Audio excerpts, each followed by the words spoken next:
An international rights group, Global Right, has condemned the large scale of violence and insecurity bedevilling the nation, calling on stakeholders in the security sector and Nigerians to partner with the government to reduce this menace. This was as the organization held its 5th National Summit on Mass Atrocities with the theme, A Standing Responsibility to Protect, held in Abuja. Participants say different regions of the country have been affected by different forms of violence: gangs in the South-South, insurgency in the Southeast, robbery and kidnapping in the Southwest, banditry, farmer, and headers crisis in the North Central. Action responsibilities. Pillar 3 recognizes the need for timely and decisive collective responses and calls on the international community to step and take collective action to protect the population of any state. To protect the population if any state is manifestly failing to protect in its protection effect in Nigeria. This summit's theme, a standing responsibility to protect, focuses on Pillar 1 and compels us to critically analyze our government's fulfillment of its duty to safeguard its citizens by preventing the forms of mass atrocities that I have spoken about. It instructs us to explore the intricate nexus between the issues discussed above and the insecurity in our land. It also bids us to intricately examine the role of law enforcement, judicial crisis, and the culture of impunity in engendering mass atrocities. Let us be audacious in hope and strategic in our deliberations. Let us rely on our shared sense of purpose and be driven by our joint aspiration to ample work that works to our children. Let us bear the cost of hope and chart our way forward. The responsibility to protect us is not just a theme, it is a call to action, a mandate that requires a stubborn insistence that Nigeria will yet prosper, and the willingness to roll up our sleeves, get into the trenches, and deliver a country where peace and justice reign. For too long, the demand for accountability for atrocious killings in Nigeria have been weakened by the lack of information on the victims of these atrocities. It will seem, sadly, that numbers and statistical data have diminished the value of life and the need to account for every soul we lose in murderous circumstances. Ladies and gentlemen, in the community of practice, we call attention to the killings. We document the names of those killed. We remember them by calling out their names and telling their stories.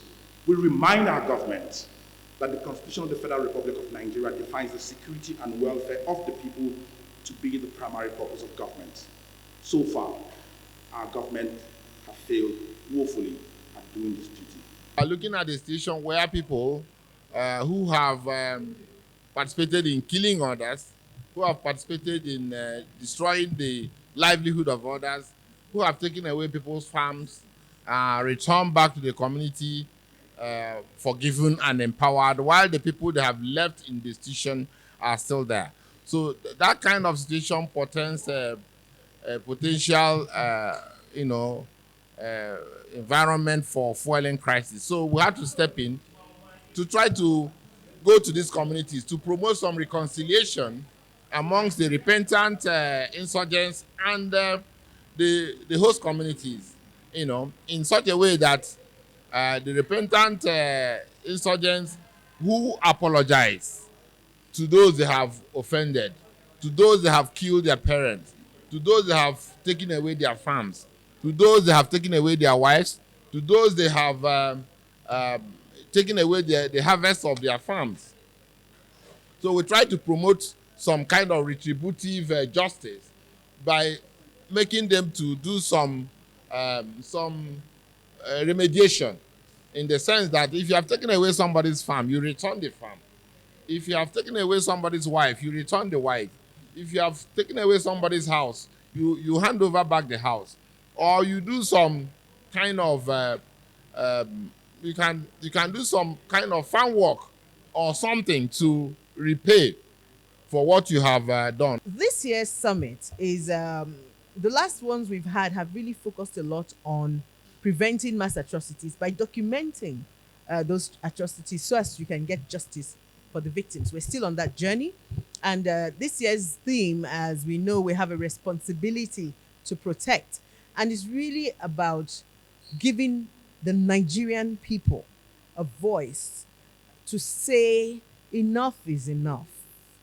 The terror attacks that are killing us, the attacks that have caused food insecurity and mass food inflation across the country needs to stop, because farmers, lands and communities are being taken over by bandits and terrorists and all sorts of people. They cannot farm, we cannot get our goods to farm, and so on and so forth. So Nigeria is really at a crossroads, and we have an existentialist crisis.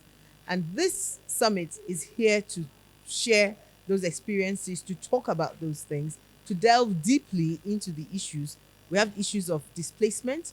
How can we stop these violent attacks? How can we deal with terror attacks and also support victims who are going through trauma? So we expect that we'll be able to prefer more solutions, find a way to engage. Thankfully, we have partners. We've had some government agencies speak here, as you saw them today, and we can really engage and really begin to prefer more solutions, and continue to prefer solutions for policymakers, government actors, but more than that, galvanize ourselves to even more action and keep on pushing until we want the country, we see the country that we want. Our security agencies need to do a lot more work in terms of using intelligence and so many other things to protect their citizens, to also protect their own members, and just invest more in investigations and in carrying out these things so that the Nigerian people can be safer.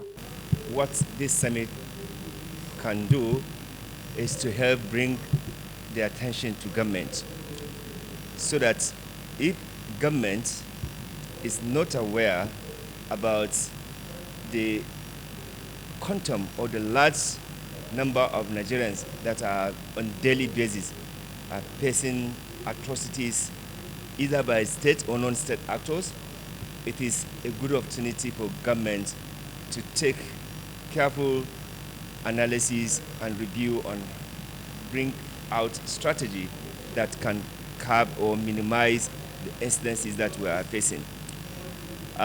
It is absolutely unacceptable that Nigerians are losing their lives on daily basis because of the failure of the state to appropriately deal with the consequences or with the cause root of these problems.